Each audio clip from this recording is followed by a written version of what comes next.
네, 성도님들 안녕하셨습니까? 네, 평안하시죠? 방금 전에 순식간에 손가락을 다쳐서 부러진 거죠. 골절이면 그런 사고를 당했다 그러는데 저 인생이 순식간에 이렇게 어떤 일들이 일어나기도 하고 그런데 욥도 마찬가지로 순식간에 이와 같은 상황 가운데 들어왔기 때문에 어찌 보면 그가 겪는 고통과 더불어서 그 심리적인 이런 압박감 같은 게 얼마나 컸을까 생각을 해보게 됩니다. 왜 이렇게 됐을까? 우리가 길을 가다 넘어져도 또 더 큰 이런 사고를 당했을 때 그때 그렇게 하지 않았었으면, 그때 그 길로 안 갔었으면, 그때 내가 집에서 조금만 늦게 나왔으면, 그때 내가 전화라도 한번 했었으면, 이러한 어떻게 했었으면 하는 이런 후회가 많이 있습니다. 아마 욥도 내가 그때 그렇게 했었으면, 이러한 생각들이 얼마나 많이 있었을지 모르겠어요. 지난번에도 제가 한번 말씀드린 적이 있는 것 같은데, 이 자리에 올라오는 것은 꼭 숙제를 덜 마치고 올라오는 것 같습니다. 숙제를 다 완전히 해갖고 오면 이제 100점 맞을 자신이 있으니까 시험 시간에 빨리 시험을 봐야지. 그래서 빨리 100점을 맞아서 엄마한테 자랑해야지. 이런 마음이 있겠지만 시험 공부가 미진했을 경우에는 하루만 더 있었으면, 하루만 시간이 더 있었으면 아마 할 거예요. 그런 경험들이 없는 분이 없으시죠? 저 역시 그런 경험이 너무 많이 있는데, 오늘도 오면서 버스 안에서 다시 들여다보고 또 검토하고 하면서 하루만 더 있었으면, 그러니 지혜가 없는 사람이죠. 그러니 총명이 없는 사람이죠. 그래서 이와 같이 지혜도 없고 총명도 없는 사람이 오늘 욥기 28장을 교대를 나누려니까 계속 무거운 마음이 있었어요. 총명이 어느 정도 있고 지혜가 어느 정도 있는 이런 분들이라면 능히 감당하겠지만, 총명과 지혜가 이 말씀 준비뿐만 아니라 평상시 일상생활에서도 참 뒤돌아보면 지혜가 없구나, 나는 왜 이렇게 지혜가 없을까, 이런 생각을 참 많이 하고 살았습니다. 지혜라는 것은 총명과 같으면서도, 성경에서 보면 총명하고 같이 나란히 쓰면서도 약간씩 다른 뉘앙스를 갖더라고요. 여러분들 어때요? 총명과 지혜를 어떻게 좀 나눌 수가 있을까요? 이제 같은 면이 있고 좀 다른 면이 있을 것 같은데, 총명과 지혜.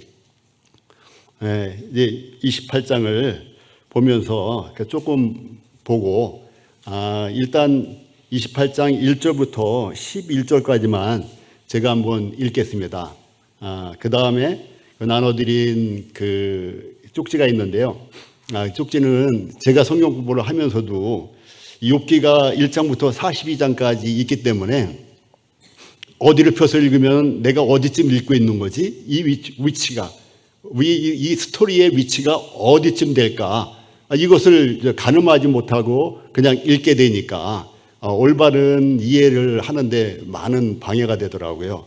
그래서 제가 이번 공부를 하면서 이미 이전에 여러 형제님들이 다뤄줬던 내용이지만 이 도표 형식으로 간단하게 마련을 해봤습니다. 그래서 성경 책사에다 끼워 놓으시면, 욥기 제일 앞부분 1장 앞에다 끼워 놓으시면은 나중에 욥기를 읽으실 때 이 도표를 머릿속으로 상상하시면서 읽으면 그 스토리의 위치를 잘 추적해 나가고 이해하는 데 도움이 되실 것입니다.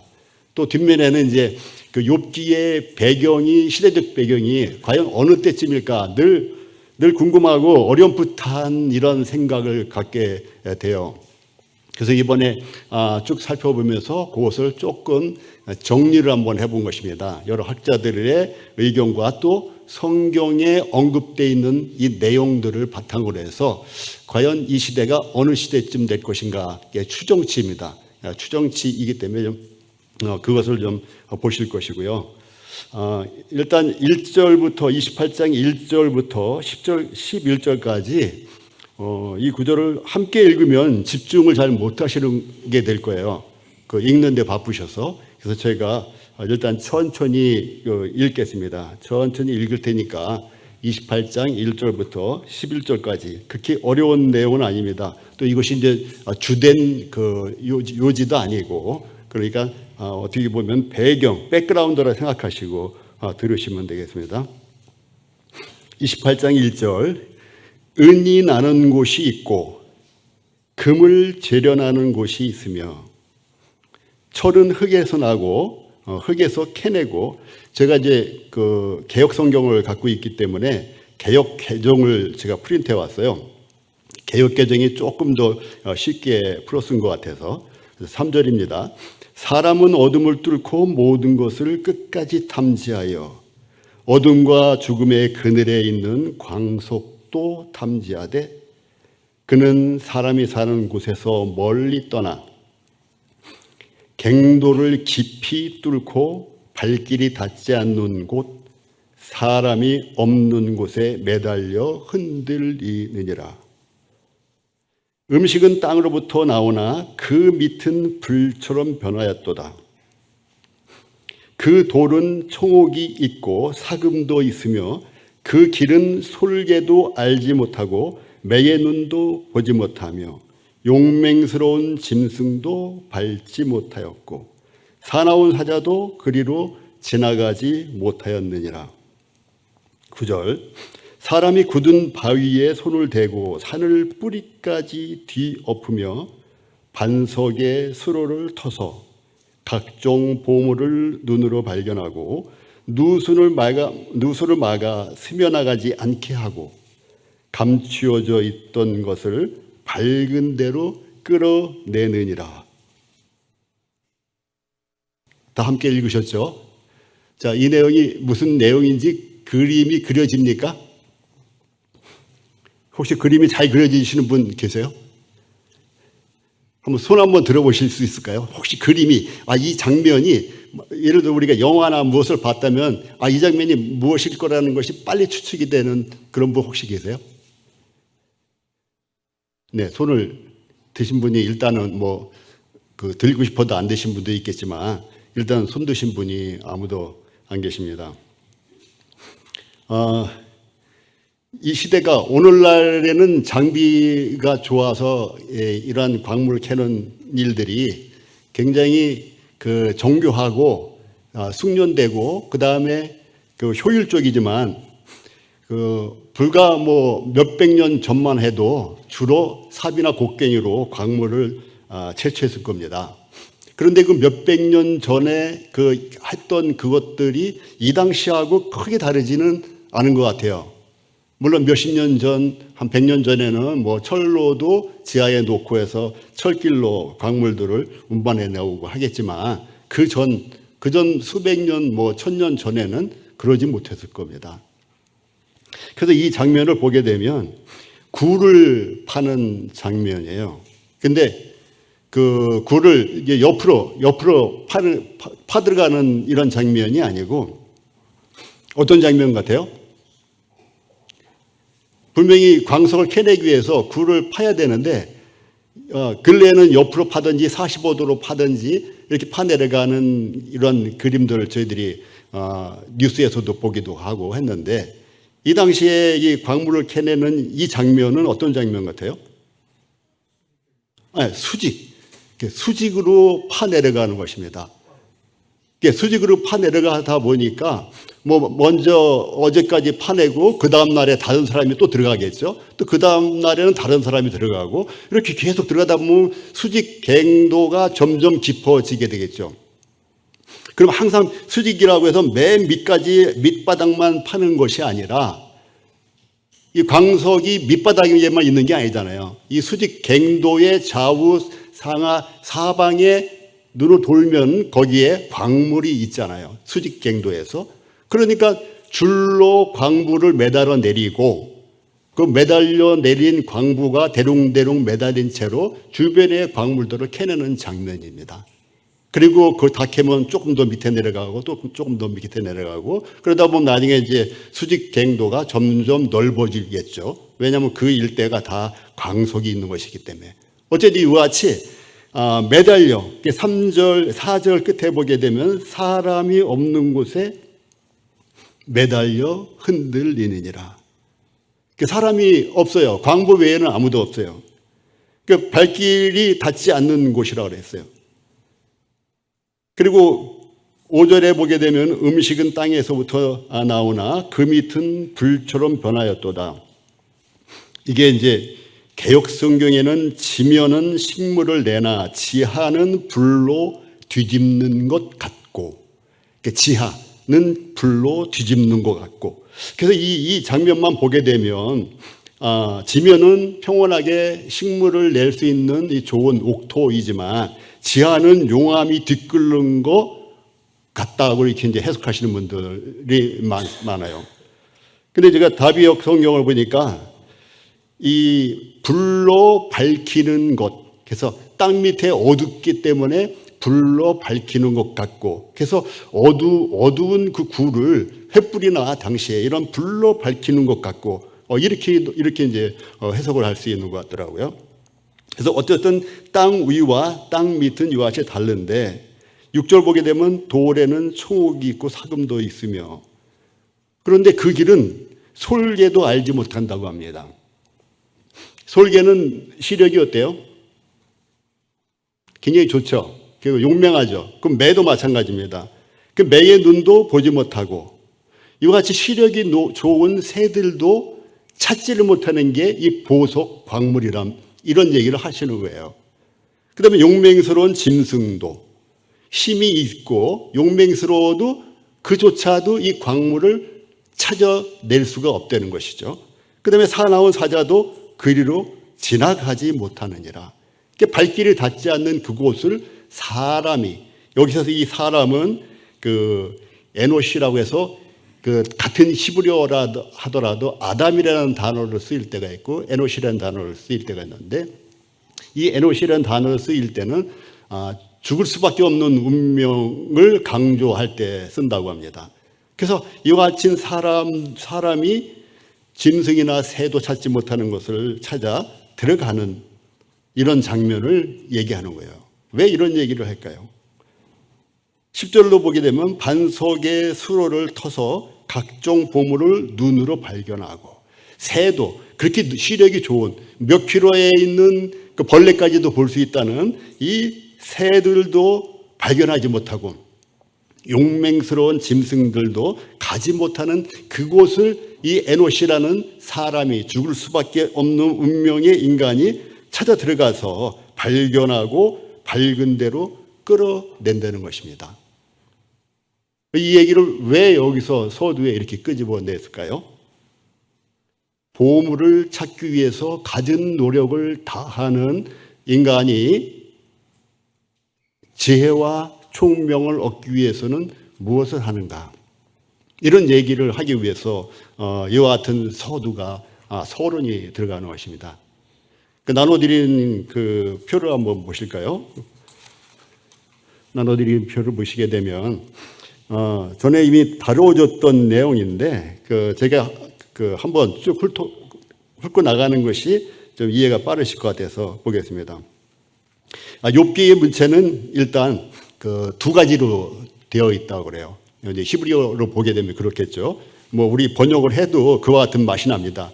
산문과 시로 되어 있는데 앞뒤, 머릿말과 그 맺은말, 끝말 앞과 뒤만 산문 형식, 그러니까 편지라든지 이러한 일반적인 수필 같은 이러한 산문 형식을 띠고, 나머지 가운데 있는 모든 내용은 시적인 언어를 가지고 쓰고 있다. 물론 이제 거기 간간히 설명하는 한두 절씩은 이제 그렇지 않죠.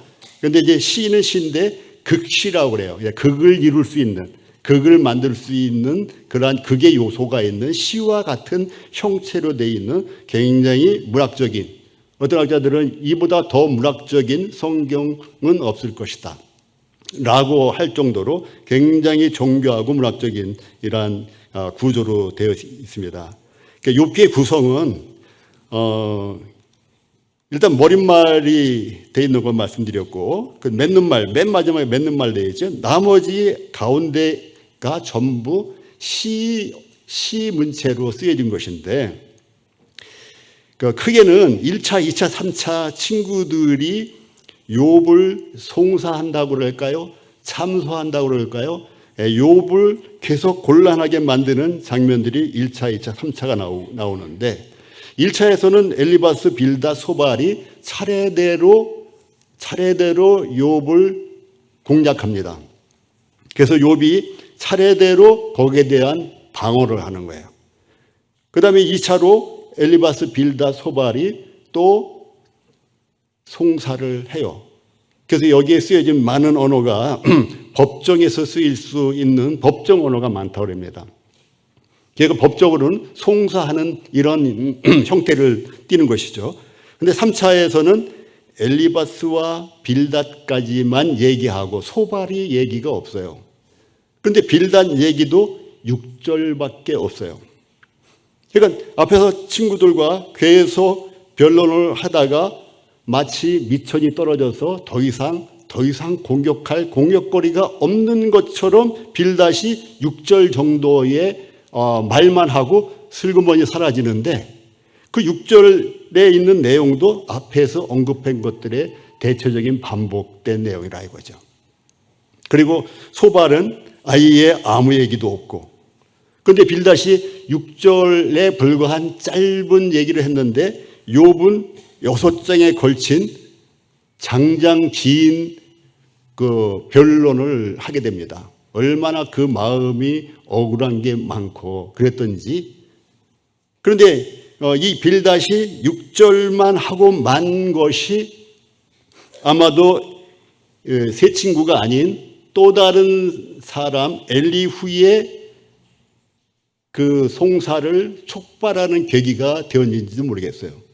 엘리후가 옆에서 가만히 처음부터 끝까지 있다 보니까 점점 논리가 약해지고 결국 빌닷도 6절에 불과한, 물론 6절이라는 것은 후에 1600년, 1500년도에 그 사람들이 인위를 나눈 절입니다. 원래는 절이 나눠져 있는 게 아니고. 그렇지만 어쨌든 그 작은 분량을 반복해서 조금 공격하는 듯 하다가 멈추니까 엘리후가 벼락같이 나타난 거예요. 자기가 제일 연소하지만 더 이상은 참을 수 없겠다 하면서 이제 엘리후가 4차례에 걸쳐서 이제 법정의 진술처럼 그같이 이제 고소를 하는 것이죠. 그러다가 이제 마지막 하나님이 개입을 합니다. 하나님이 마지막 개입을 하면서 하나님의 긴 말씀에 비해서 욥의 짧은 답변이 두 차례 이루어집니다. 그 세 친구와 엘리후는 물론이고 욥도 하나님 앞에서는 아주 잠잠한 이런 모습을 보여주고 있어요. 그래서 이와 같은 내용으로 쭉 욥기가 구성되어 있기 때문에 여러분들이 나중에 또 다시 읽을 기회가 있으면 이 구조를 그냥 머리에 담기 쉬우니까 표로 되어 있어서 보시면서 욥기를 읽으면 한결 부드럽게 읽을 수가 있을 것입니다. 물론 구체적인 것은 이제 어려운 내용이 많죠. 욥기의 주요 등장인물이 누구인지 다 아시겠죠? 첫째, 욥기의 주요 등장인물 욥이 있죠. 그 다음에 누가 있어요? 세 친구, 흔히 우리가 쉽게 떠오르는 게 세 친구가 있고, 그 다음에 하나님이 나타나시죠. 자, 그 다음에 또 중요한 등장인물이 누가 있을까요? 중요한 등장인물 세 친구 엘리후, 세 친구와 엘리후. 그 다음에 또 누가 있을까요?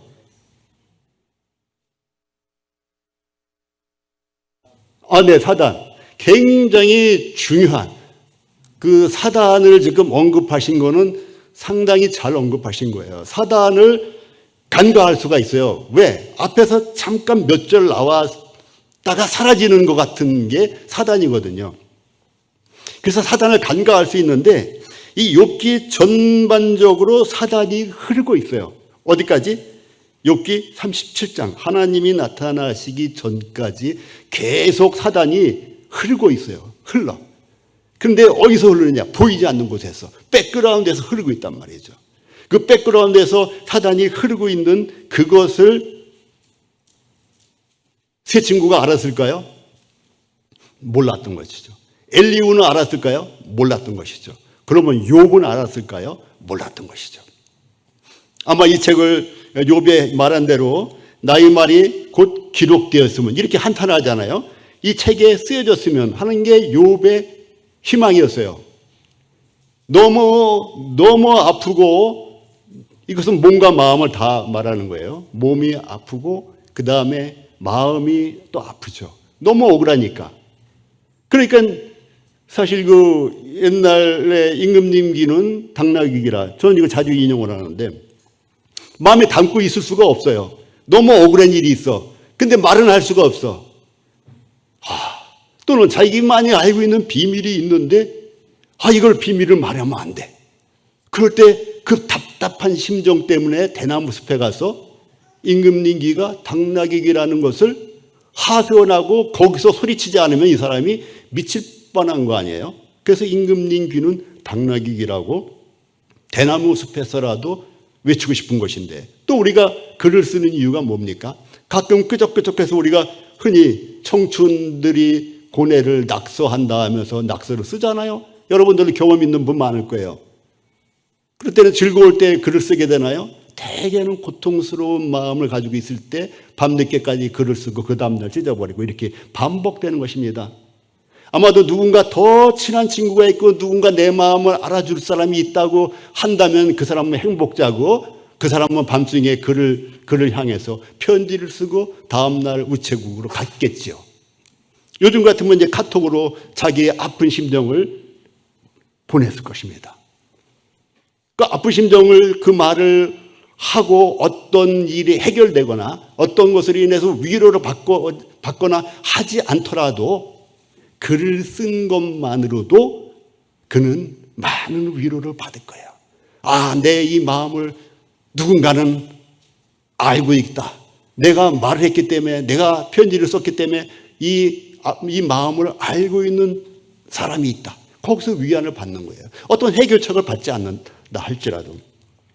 그러니까 욥도 그와 같이 책에 쓰여졌으면 하는데 욥이 이 일이 당할 때가 60세 전후라고 했을 때 그 후로 140년을 더 살았더라 한다 그러면 한 200년까지 한 140년 정도의 시간이 있었던 것입니다. 그러면 그 시간 동안에 자기가 글을 쓰든 누가 대피를 해주든 글을 썼을 가능성도 상당히 있다. 그래서 욥의 말이 이와 같이 기록이 되어 있는데 기록이 어느 시대 누가 기록했을지 모르지만 욥은 이 일의 결말을 본 후에는 사단의 존재를 알았을까요? 몰랐을까요? 가정 가운데는 엘리후도 모르고 세 친구도 모르고 욥도 모르고 물론 그의 아내는 어리석은 자니까 더 몰랐지만 욥도 그 당시에 몰랐던 것을 이 글을 쓰고 아니면 글을 쓰지 않더라도 이 일의 끝날에 어느 순간에서 사단의 존재를 알았을까요? 몰랐을까요? 네. 알았으니까 사단의 존재를 써놨죠. 그래서 우리 인류의 역사는 여기서 이제 교훈하는 것이 있을 텐데 물론 여러 가지 각도에 의해서 어떤 이 글 쓴 목적이 있을까? 뭐 사람마다 연구한 것마다 또 자기 생각하는 것마다 방향이 다를 거예요. 그런데 제가 이거 글을 쭉 보면서 이 글에 쓴 목적이 두 가지를 있다고 그럴 것 같으면 하나는 하늘을 향해서 주는 메시지다.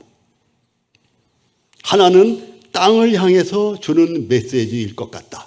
물론 다르게 이제 목적을 잡을 수가 있어요. 제가 이제 글을 읽으면서 제가 28장을 오늘 교재 나누게 돼 있지만 28장 교재한다고 28장만 연구할 수가 없잖아요. 1장부터 42장까지를 다 들여다봐야 되고 그와 같은 작업들을 해야만 28장이 제대로 나오기 때문에. 근데 이 욥의 기록 목적이 하늘을 향해서라고 할 것 같으면은 누구에게 보여주기 위해서예요? 구름? 별들? 아니죠. 그러면 하늘이라 하면 누굽니까? 천사들. 네. 타락한 천사들과 타락하지 않은 천사들에게 이 내용을, 이 메시지를 전하고 싶은 게 아닐까. 왜? 거기에는 사단이 개입되어 있기 때문에. 사단이 개입됐기 때문에. 그리고 땅에도 보여주고 싶은 의도가, 목적이 있을 거예요.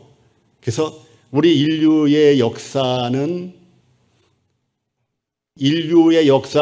무엇으로 이루어졌어요? 사람의 생각으로 이루어졌잖아요. 가정사도 그 가정의 구성원들의 생각과 삶이 그 가정의 가정사가 됩니다. 그럼 인류의 역사도 인류의 생각과 행동들이 모여서 인류의 역사가 쓰여져 있는 거예요. 그런데 그 인류의 역사가 사람들의 생각과 행동에 의해서 결정되어지고 기록되지만 거기에 관여되는 인물이 있잖아요. 관여되는 인물. 첫째, 하나님이 관여되시죠. 하나님은 옳은 길로 우리를 이끌기 위해서 계속 관여하십니다. 둘째로는 방금 말씀드린 그 배경, 백그라운드, 이 욥기의 전반을 뒤에서 흐르고 있는 그 사단이 인류에게 관여하고 있단 말이죠. 계속해서 해서 범죄하도록, 하나님을 불신하도록, 못 믿도록 이렇게 역사하는 것이에요. 죄를 짓도록. 그래서 하나님의 역사와 사단의 역사가 인류 개개인에 미치는 그 조합이, 거기에 공통 분모가 되는 그 점들이 매우 입체적이죠. 그 입체적인 점들이 인류사가 되는 거예요. 이것이 개인으로 말하면 개인사가 되는 것이고, 개인의 신앙생활이 되는 거예요. 그러니까 개인의 역사가 되는 것이고. 그래서 우리는 사람으로서 이 땅에 발자취를 남기지만 나의 생각만 가지고 개인사가 결정된다? 아니라는 것이죠.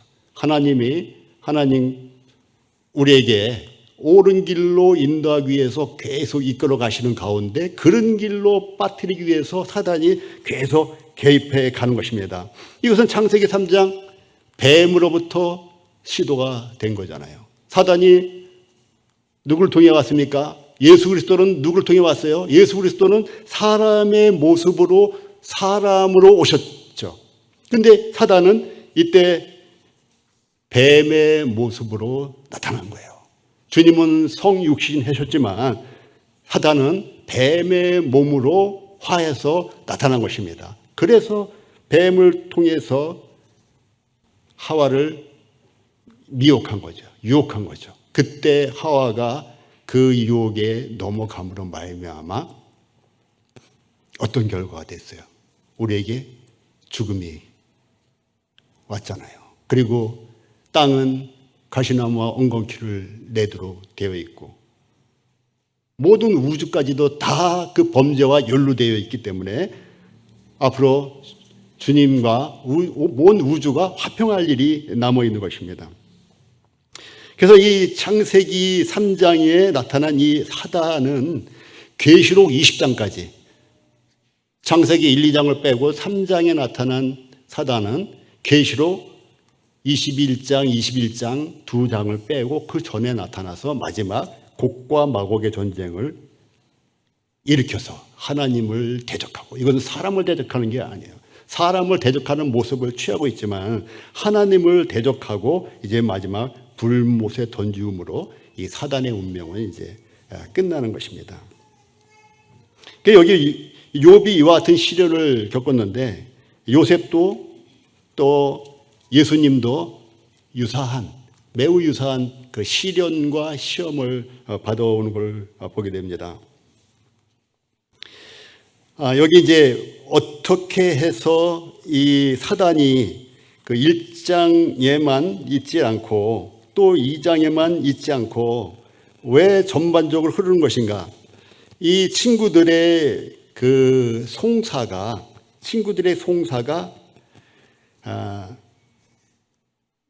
그 참소하는 내용들이 주로 이루었는데, 그 내용 중에는 상당히 우리가 말하는 성경적이고 옳은 내용들이 많이 있어요. 많이 있는데, 그 많은 내용 중에서 요즘으로 말하면 진짜 뉴스에 가짜 뉴스로 그대로 가짜 뉴스만 퍼날리면 절대 성공 못합니다.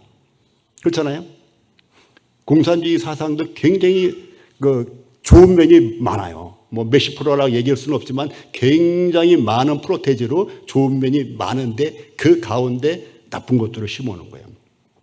그 중에 하나가 하나님은 없다예요.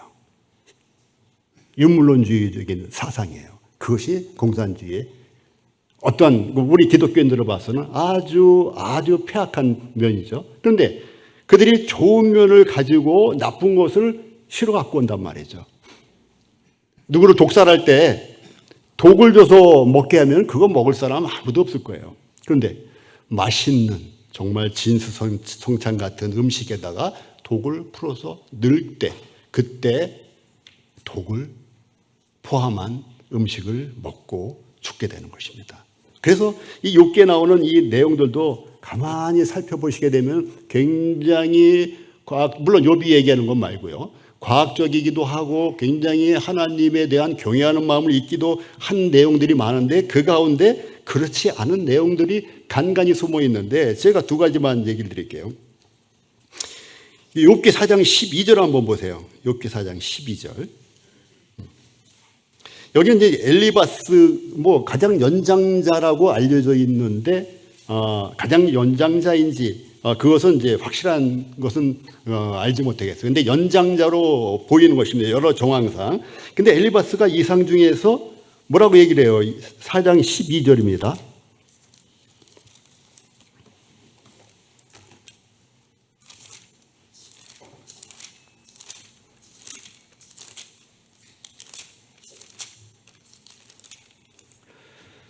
자, 12절 보게 되면 무슨 말씀이 내게 가만히 임하였대요.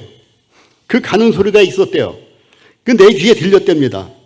곧 사람이 깊이 잠들 때쯤 하여서야 선이라. 내가 그 밤의 이상으로 하여 생각이 번거로울 때에 두려움과 떨림이 내게 이르러 모든 골절이 흔들렸느니라. 그러면서 그때 영이 나타났대요. 영이 내 앞으로 지나매 내 몸의 털이 쭈삣하였는데, 그 영이 서는데 그 형상을 분변치는 못하여도 어디 한 형상이 눈앞에 있었느니라. 그러면서 17절에 보게 되면 그 영이 뭐라고 얘기를 하냐면은, 인생이 어찌 하나님보다 의롭겠느냐. 맞죠? 지당하잖아요. 맞는 얘기예요. 이건 성령님이 하신 말씀 같아. 어찌 그 창조하신 이보다 성결하겠느냐. 역시 성령님이 하시는 말씀이야. 어디 영은 성령님일 거야. 하물며 흙집에 살며 티끌로 토를 삼고 하루살이에게라도 눌려 죽을 자이겠느냐. 이것도 얼핏 보면 맞는 얘기예요. 정말 우리는 벌레와 사람이 아니라는 이런 시편 기자의 고백과 같은 내용이기도 합니다. 그런데 또다시 보게 되면 하나님이 사람을 이렇게 멸시하지 않으세요. 하나님은 자기 형상대로 지음받은 인간에 대한 굉장한 자유를 허락하시고 또 존귀하게 여깁니다. 벌레요 사람이라는 것은 사람 편에서 그와 같은 고백을 하고 죽은 개만도 못하다는 표현도 할 수 있지만, 하나님은 그 자녀가 우리의 자녀가 아무리 못된 짓을 했다 하더라도 표현을 그렇게 합니까? 이렇게 하루살이에게도 눌려 죽을 자라는 표현. 그럼 이것까지는 괜찮을 수 있어요. 그런데 그 다음에 보면 조석사이에 열림바 되며 영원히 망하되, 우리 인간은 영원히 망하는 존재가 아니죠. 영원히 망하되 또 생각주를 그들에게서 뽑지 아니하느니라.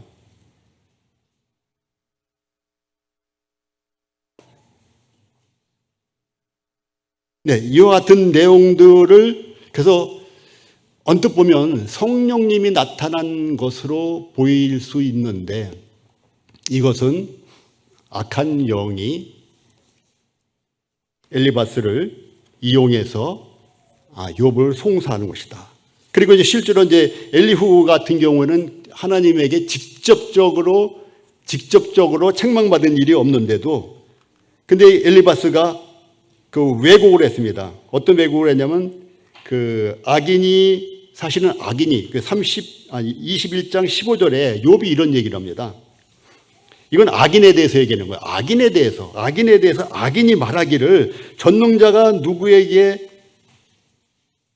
우리가 섬기며 우리가 그에게 기도한들 무슨 이익을 얻으랴 하는구나. 악인이 그렇게 말한다는 얘기를 가지고 엘리후가 받아가지고 뭐라고 하냐면 욥이 가르되 사람이 하나님을 기뻐하나 무익하다 한다라고 고소를 합니다. 그 이런 내용들이 곳곳에 숨어 있어요. 곳곳에.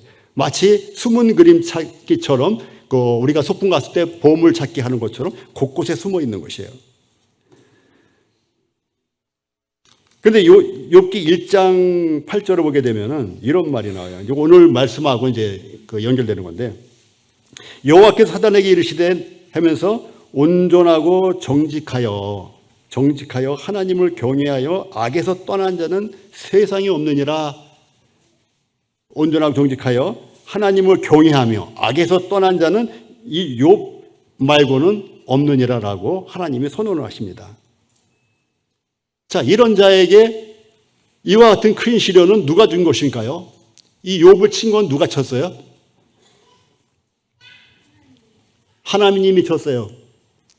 그럴까요? 이 욥기를 그냥 쭉 읽게 되면은 계속 송사가 하나님이 벌하시고 하나님이 너를 다루시고 하나님이 너의 죄를 이런 내용들로 전부 4장부터 37장까지 나옵니다. 그러니까 욥을 친 것은 하나님이 쳤다는 이 개념이 우리 마음속에 그냥 들어와 버려요. 그런데 1장 1절에 보면 모든 소유물을 치소서를 했잖아요. 하나님에게 치소서. 그러면 면전에서 하나님을 욕하리다. 개정개혁에는 주를 향하여 욕하지 않겠나이까. 그랬을 때 하나님이 뭐라 그랬습니까? 내가 다 내 손에 맡기노라. 그 대신 몸에는 손대지 마라. 내 손에 맡긴다고 하나님이 하셨어요.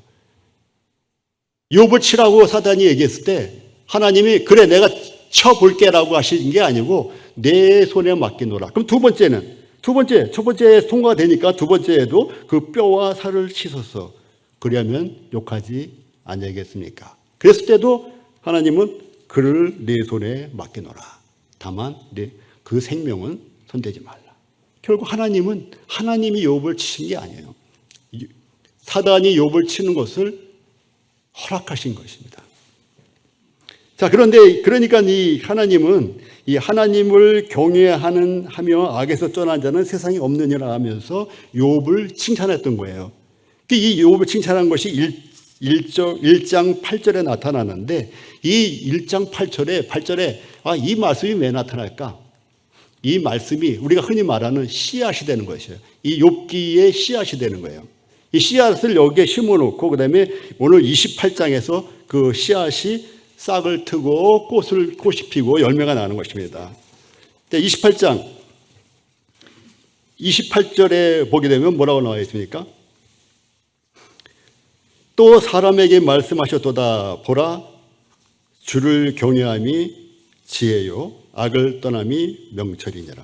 이 말씀은 이제 앞에서부터 계속 반복되는 말씀이죠. 12절을 보면 아까 이제 광물을 찾아 그렇게 헤매서 새도 못 보는 이런 데를 가서 찾아서 광물을 얻어서 밝은 데로 끌어내는 이 사람들을 대비해서 12절 그러나 지혜는 어디서 얻으며 명철이 있는 곳은 어디 있는 거고 이제 지혜와 명철을 찾아서 너희가 살아야 되지 않느냐를 얘기하시는 거예요.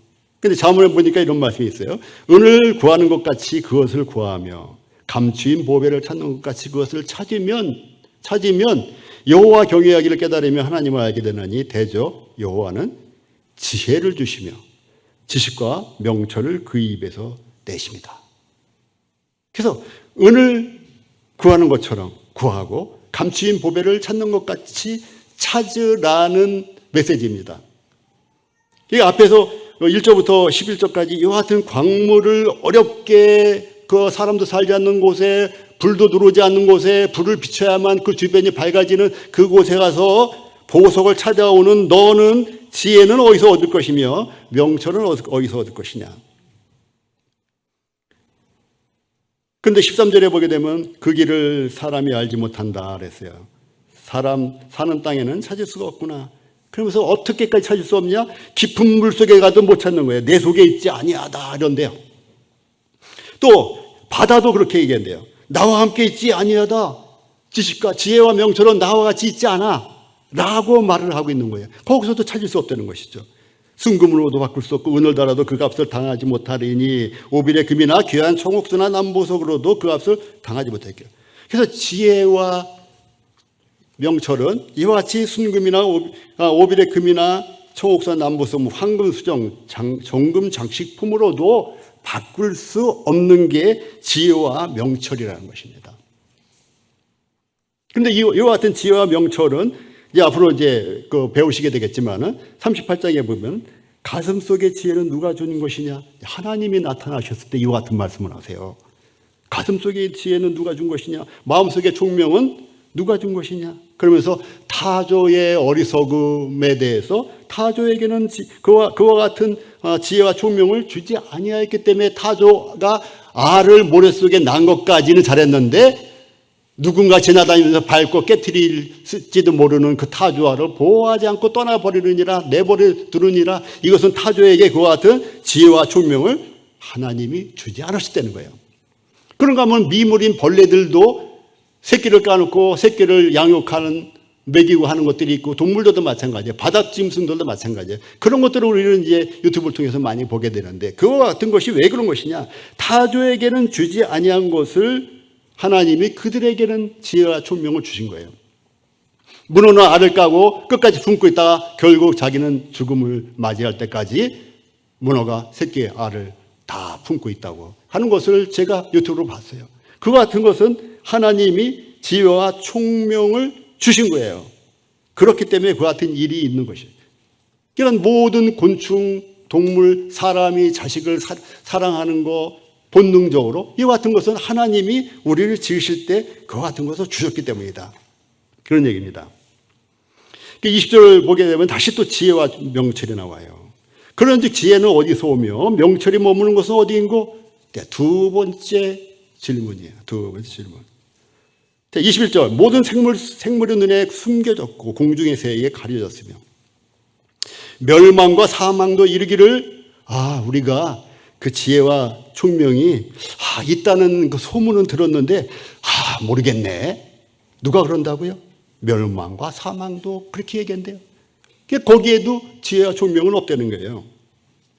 23절 보게 되면 하나님이 그 길을 아시며 있는 곳을 아시나니 이는 그가 땅 끝까지 감찰하시며 온천하를 살피시며 사단이 온천하를 돌아다녔지만 하나님은 온 땅을 다 감찰하시고 살피시며 그리고 바람의 무게를 정하시며 바람의 무게를 어떻게 정해요?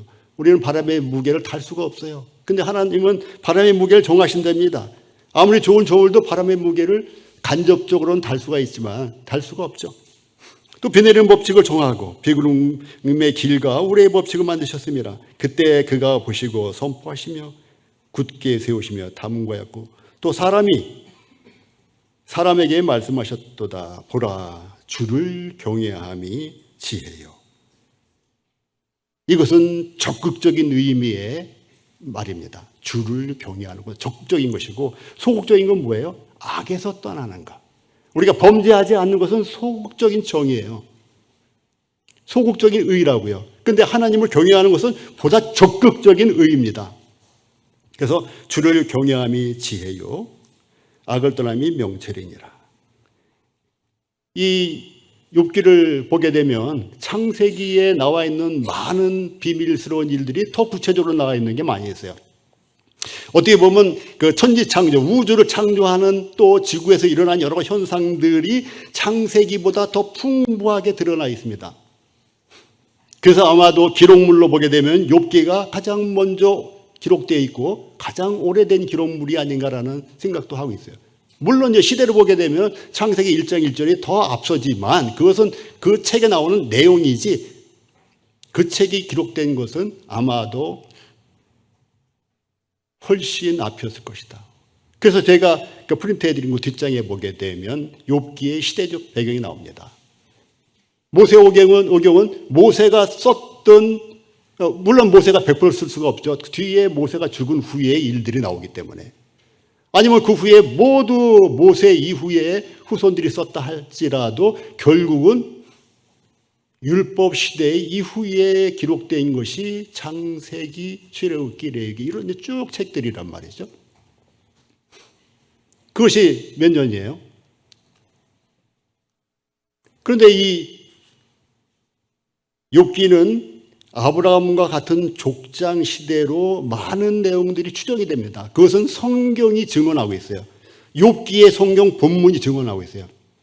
그 내용들을 제가 뒤에다가 자료를 정리해서 보여드린 것이니까 보시고 틀린 것들은 수정하시면서 그게 뭐 진리 이런 건 아니에요. 다만 우리가 성경을 어떻게 이해할 것인가라는 측면에서 그 측면에서 배경사를 살짝 들여다본다는 가벼운 마음으로 한번 들여다보시고 거기에 언급되어 있는 창세기와 욥기의 말씀들을 다 열어서 살펴봐 주세요.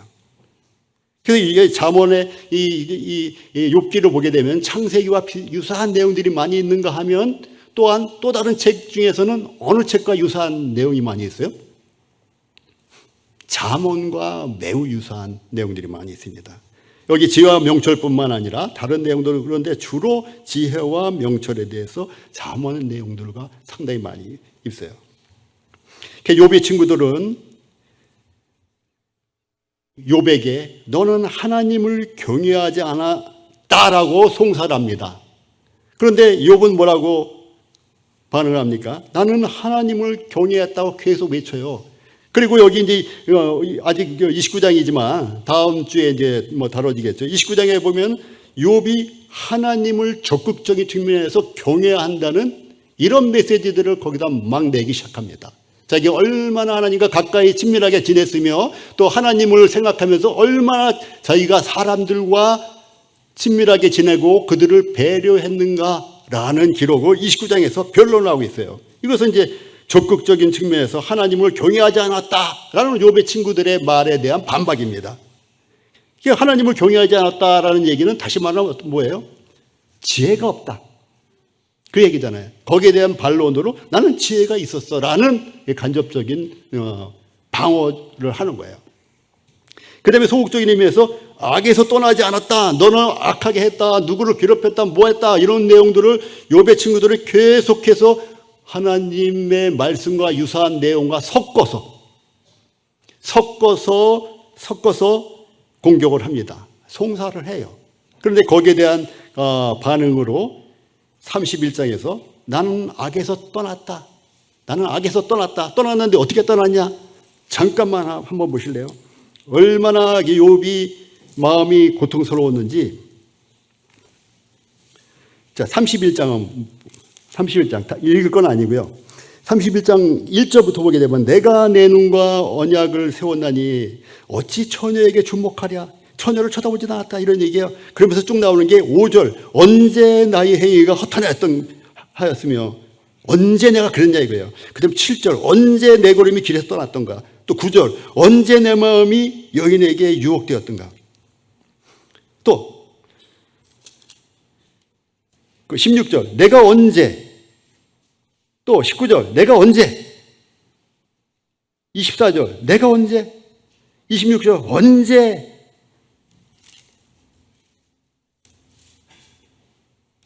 또 33절 내가 언제.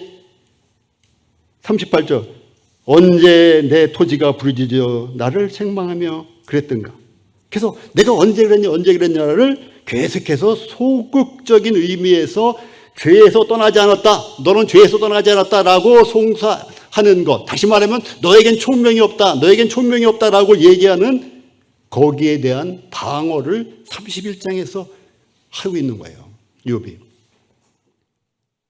자, 지혜 있는 자와 어리석은 자에 대해서 성경 구절을 찾아보면은 한 구절만 대표로 할까요? 여호와를 경외하는 것이 지혜의 근본이요 역시 잠언 말씀이에요. 거룩하신 자를 아는 것이 명철이니라. 지혜 없는 자가 있죠. 미련하고 선지자들이 말한 모든 것을 마음에 더디 믿는 자, 지혜 없는 자들. 자, 지혜 있는 자와 어리석은 자가 이와 같은 대비를 이루는 것이고요. 그 다음에 지혜와 명철에 대한 그 단어적인 그 의미를 저도 참 궁금했어요. 그냥 우리가 지혜, 명철 하는데. 그런데 언뜻 마음에 드는 게 그 지혜는 어떠한 클리어한, 그러니까 굉장히 그 총명한 어떤 것들을 표현하는 거가 아닌가라는, 그러니까 보다 실천적인 게 아닌가, 같은 좋은 의미인데, 근데 명철은 보다 내용적, 내면적, 그 분석적이 아닌가라는 생각을 하게 되는 거예요. 어떤 사람이 참 누가 굉장히 명석해, 그러면 그건 명철하고 좀 가까운 것 같아요. 네. 굉장히 많은 것을 그 정확하게 판단하고 분석하는 것에 능통하다는 이런 의미가 이제 명철에 있는데, 지혜는 좀 다른 것 같아요. 같으면서도 다른 것 같아요. 예를 들어서 제가 아내에게 집사람이 가족 얘기 하지 말라는데 아내에게 화를 안 내도 될 건데 내 마음의 감정에 표출되는 대로 화를 낸단 말이죠. 그럼 나는 이제 시원할 수는 있어요. 근데 이건 이 표현이 잘못된 표현이기 때문에 결국 지혜롭지 않은 것이죠. 또 영업사원이 영업하러 나갔을 때 그 대상이 상대가 마음에 굉장히 안 들어요.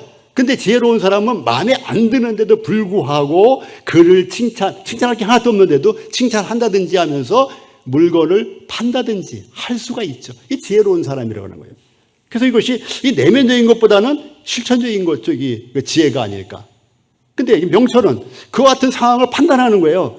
내가 이 사람이 내 물건을 살 것인가 아닐까를 빨리 판단하고, 그렇다면 내가 어떻게 액션을 취하면 이 사람이 이 물건을 사줄 것인가라는 것을 분석하는 거예요. 굉장히 빠른 시간에 정확하게. 이것이 이제 명철이 아닌가. 이것이 이제 사전적인 의미로 그러하지 않은가라는 것이에요. 물론 이제 성경에서도 이제 히브리 원어적인 분석들이 쭉 있지만 매우 유사하게 쓰이면서도 살짝 다른 이런 것들을 제가 보게 됐어요. 자, 지혜와 명철이 없어서 실패한 예들이 있죠. 누가 실패했습니까? 첫 번째, 아담과 하와. 우리가 죽음을 앞둘 때마다, 병들 때마다 누구를 원망해요? 이 하와가 선악과를 따먹지 말지. 이런 거 생각하잖아요. 아담과 하와가 제일 먼저 그랬어요. 근데 생각나는 게 이제 저 같은 경우는 많이 있지만 르호보암 같은 경우 지혜가 없어서 나라가 두 쪽이 됐잖아요. 남왕국, 북왕국, 열 했잖아요. 또 지혜와 명철의 예는 솔로몬이 참 지혜의 사람이었잖아요. 또 요셉 아주 명철하고 지혜가 있다고 칭찬받았죠. 다니엘도 벨사살 왕이 그랬는데 너에게는 신들의 영이 있으므로, 그들은 이제 유일신이 아니니까 사상이 신들의 영이 있으므로 내가 명철과 총명과 비상한 지혜가 있다, 이렇게 되는 거죠. 자, 그러면 지혜와 명철을 얻기 위해서 우리는 어떻게 합니까? 어떤 사람은 지혜와 명철을 갖고 싶어요. 어떻게 해요? 대부분 사람들이 기도해야죠, 그래. 기도해야죠. 근데 그게 끝이 아니죠. 그냥 기도하는 것이 아니라 알고 기도한다. 알고가 먼저 있어요. 제 조카가 옛날에 굉장히 어려운 일이 당했을 때 어디 있냐 했더니 기도원에 있대요. 뭐하냐? 기도한대요. 그래서 성경이 있냐? 성경 안 읽는데요. 기도한대요. 요즘에 기도원 다 없어졌잖아요. 성경 안 읽고 돈만 바라고 그 다음에 그들에게 참 신비적인 사상 것들을 집어넣고 기도원 다 없어졌어요. 거의 없어요. 할렐루야 기도원 지금 있는지 모르겠지만 하도 없어졌어요. 그래서 그때 내가 조카한테 그랬어요. 너 그냥 기도하는 게 아니야. 알고 기도해야 돼. 성경을 읽고 기도해야 돼. 그래서 지혜와 명철을 얻기 위해서는 그냥 기도한다가 아니라 알고 기도한다.